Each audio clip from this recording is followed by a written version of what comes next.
Depuis plus de 20 ans, placementdirect.fr, spécialiste de l'assurance vie et de l'épargne retraite, vous accompagne vers les meilleurs placements à frais réduits. Et aujourd'hui, c'est vers votre programme que placementdirect.fr vous accompagne.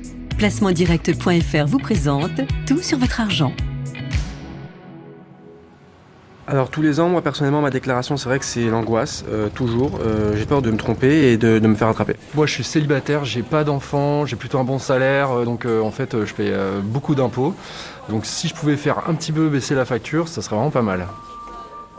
Je ne sais pas vous, mais la première fois que j'ai payé l'impôt sur le revenu, j'étais content. Déjà, cette imposition prouvait que j'avais des revenus. Ça y est, je gagnais ma vie. J'étais devenu un vrai adulte. J'étais aussi un bon citoyen. Je me disais que mon impôt allait participer au financement des hôpitaux, des écoles, des bibliothèques, des musées, des routes. Bon, je ne vous cache pas que mon enthousiasme s'est quelque peu émoussé avec le temps. Payer des impôts, c'est bien, mais si je peux alléger la douloureuse, c'est encore mieux. Or justement, il existe toute une batterie de dispositifs qui permettent de réduire son imposition sur le revenu, en toute légalité bien sûr. Aujourd'hui, on s'intéresse à vos impôts dans Tout sur votre argent, le podcast qui parle cash. Dois-je remplir une déclaration de revenus même si je n'ai pas de revenus ? C'est quoi cette histoire de part fiscale ? Le quotient familial, Quesaco ? Je rattache ou je ne rattache pas mon enfant majeur au foyer fiscal ? Je suis Jean-Philippe Dubosc et ces questions, je les ai soumises à Lionel Canesi, le président du Conseil supérieur de l'Ordre des experts comptables. Lionel Canesi, bonjour. Bonjour. Quels sont les revenus imposables en France ? Alors les principaux revenus imposables, il y a déjà les salaires bien évidemment, et puis après il y a tout ce qui est revenus fonciers, donc j'ai un appartement, je le loue, donc c'est imposable. Il y a les revenus ce qu'on appelle de capitaux mobiliers, donc essentiellement les revenus d'assurance vie. Il y a les dividendes perçus, et puis après il y a d'autres revenus professionnels. Les BIC par exemple c'est un commerçant, un BNC c'est un médecin, bénéfice agricole ça parle tout seul, et puis il y a les plus-values quand je vends certaines sociétés ou certains biens. Lionel, faut-il remplir une déclaration de revenus, même si on n'a pas de revenus ? Alors à partir du moment où je suis français, que je vis en France, je dois déclarer tous les revenus perçus en France et à l'étranger. Après, si je ne suis pas imposable, je n'ai pas l'obligation de faire une déclaration d'impôt sur le revenu. Mais en fait, si on ne fait pas de déclaration d'impôt, on n'aura pas l'avis de non-imposition qui est demandé dans beaucoup de démarches, dans beaucoup d'aides. Donc voilà, je crois que le conseil a donné, même si on est un non-imposable, faites une déclaration, obtenez votre certificat de non-imposition qui vous permettra d'obtenir les aides que vous souhaitez. Maintenant, il y a aussi beaucoup de Français aujourd'hui qui n'ont même pas besoin de valider leur déclaration puisqu'ils ont juste des salaires et c'est la déclaration automatique. D'accord. À quoi correspond une part fiscale ? Part fiscale, c'est le nombre de personnes dans le foyer fiscal. Donc, célibataire, une part, marié, 2 parts, premier enfant, une demi-part, deuxième enfant, une demi-part, et puis après, c'est une part par enfant supplémentaire. Alors, on parle aussi beaucoup du quotient familial. Qu'est-ce que c'est le quotient familial ? Le quotient familial, c'est le revenu fiscal de la famille divisé par le nombre de parts. Donc, c'est ce qui permet de bénéficier de certaines aides. Par contre, c'est plafonné par part fiscale à 1 500 €. D'accord. Alors, je sais que ça va être difficile ce que je vais vous demander, mais est-ce que vous pouvez nous expliquer, s'il vous plaît, les tranches marginales d'imposition, les fameuses TMI ? La tranche marginale d'imposition, c'est quand je gagne 100 € de plus, à quel niveau il est imposé. Donc, au niveau de l'impôt sur le revenu, il y a plusieurs tranches. La tranche à 11, la tranche à 30, la tranche à 41, la tranche à 45. Quand je change de tranche, c'est pas rétroactif sur la totalité de mon revenu. C'est juste sur la part qui est au-dessus, donc qui est dans la dernière tranche. Et donc, si je dépasse la tranche de 30 de 1 000 €, que je vais dans la tranche à 41, je vais payer 410 € d'impôt sur les 1 000 € que j'ai gagnés supplémentaires, mais le reste ne bouge pas. D'accord, donc ça veut dire, rassurez-moi, que si je passe de 30% à 41%, c'est pas tous mes revenus qui vont être imposés à 41%. Exactement. Ok. Si je travaille, faut-il que j'opte pour l'abattement de 10% au titre des frais professionnels, ce qu'on appelle l'abattement forfaitaire, ou déclarer en frais réels ? En fait, il faut faire le calcul. Quand je suis salarié, soit j'ai droit à un abattement forfaitaire de 10%, soit des frais réels. Donc il faut regarder si les frais réels sont supérieurs aux 10%. Donc les frais réels, qu'est-ce que c'est ? C'est déplacement domicile-travail, c'est les frais de repas. Dans le cadre du télétravail, c'est 2,50 € par jour de télétravail. Donc il faut vraiment faire un calcul. Est-ce que 10% est supérieur aux frais réels que je peux engager ? Puis cette année, avec le télétravail, comme on est presté plus à la maison, il y aura moins de frais réels, donc souvent le 10% sera plus intéressant. Et il faut garder tous les justificatifs ? Oui, il faut garder les justificatifs, ne pas les envoyer, mais l'administration fiscale peut les demander pour vérifier.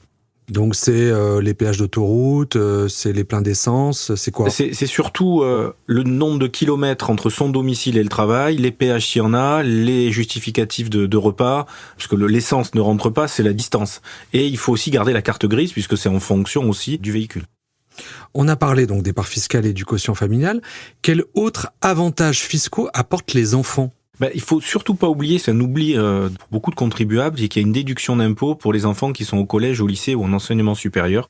Donc 61 € par enfant au collège, 153 € par enfant au lycée et 183 € pour les enfants en enseignement supérieur. Donc surtout, n'oubliez pas de déclarer le nombre d'enfants qui sont dans ces cas-là. Alors il y a les pensions alimentaires également. Il y a également les pensions alimentaires, donc vous êtes divorcé, vous versez une pension alimentaire à votre ex-conjoint, vous pouvez la déduire. Vous avez la possibilité pour les enfants qui sont pas rattachés à votre foyer fiscal, donc qui font leur déclaration, de déduire 5 959 € en justifiant d'une partie ou 3 542 de façon forfaitaire. Donc votre fils, vous le détachez ou votre fille, vous la détachez, vous lui versez cette pension, vous la déduisez de vos impôts et votre enfant, lui, est imposable, le met sur sa déclaration, mais comme souvent il n'y a pas beaucoup de revenus, il sera non imposable. Donc c'est aussi un calcul à faire de regarder, je perds la demi-part ou la part d'un côté, mais je peux déduire la pension, est-ce que c'est plus intéressant pour moi ou pas ? Alors justement, quels sont les principaux crédits d'impôt ? Alors, au niveau des crédits d'impôt, on a le crédit d'impôt pour l'emploi d'un salarié à domicile, qui est celui qui est très utilisé, 50% de la dépense dans la limite de 12 000 €. Par exemple, la nounou, le jardinier, il peut y avoir aussi des dépenses informatiques, donc ça c'est possible. Après, on a le crédit d'impôt qui est pas souvent utilisé pour frais de garde de jeunes enfants, les enfants de moins de 7 ans, typiquement les crèches. Après, au niveau des réductions d'impôt, il y a l'emblématique réduction d'impôt pour dons. Donc là, il y a deux catégories de dons. Il y a les dons aux personnes en difficulté.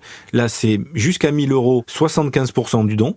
Et puis après, il y a tous les autres dons, tout ce qui est intérêt général, aussi les cotisations syndicales des salariés, les partis politiques. Et là, c'est 66% jusqu'à 20% du revenu de la personne.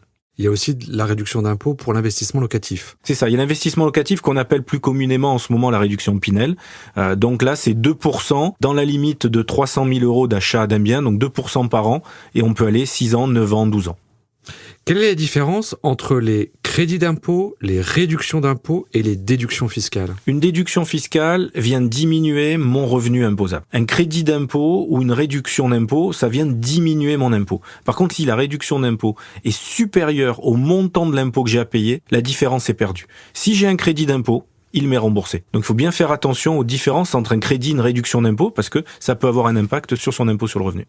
Ok, donc on a parlé des crédits d'impôt et des réductions d'impôt. Maintenant, quelles sont les principales déductions fiscales ? La principale déduction fiscale qui est utilisée, c'est l'investissement en épargne retraite. Donc là, on a droit à 10% de son revenu dans la limite de 8 fois le plafond de la Sécu, donc ça fait déjà de belles sommes. Et puis pour les travailleurs indépendants, on a ce qu'on appelle le plafond Madelin, où il y a un calcul qui est un petit peu plus compliqué. Mais voilà, donc on a cette possibilité de préparer sa retraite et de déduire fiscalement les sommes investies.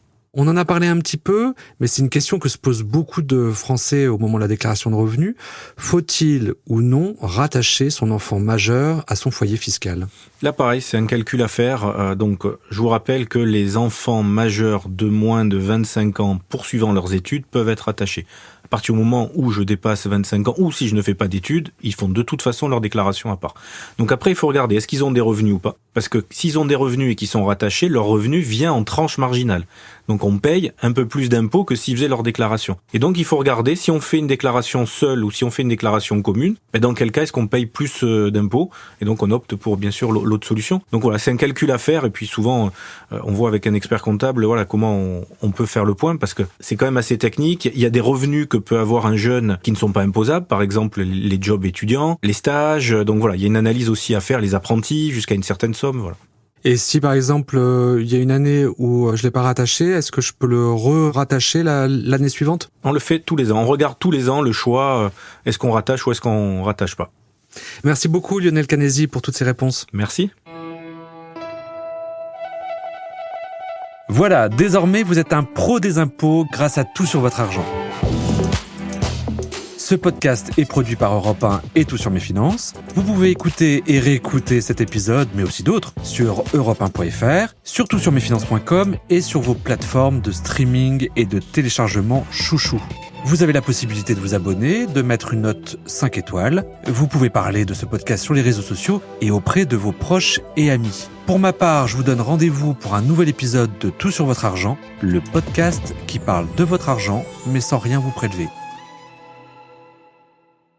C'était tout sur votre argent avec placementdirect.fr. Placementdirect.fr, spécialiste de l'assurance vie et de l'épargne retraite, vous donne accès à une sélection exclusive de contrats à frais réduits.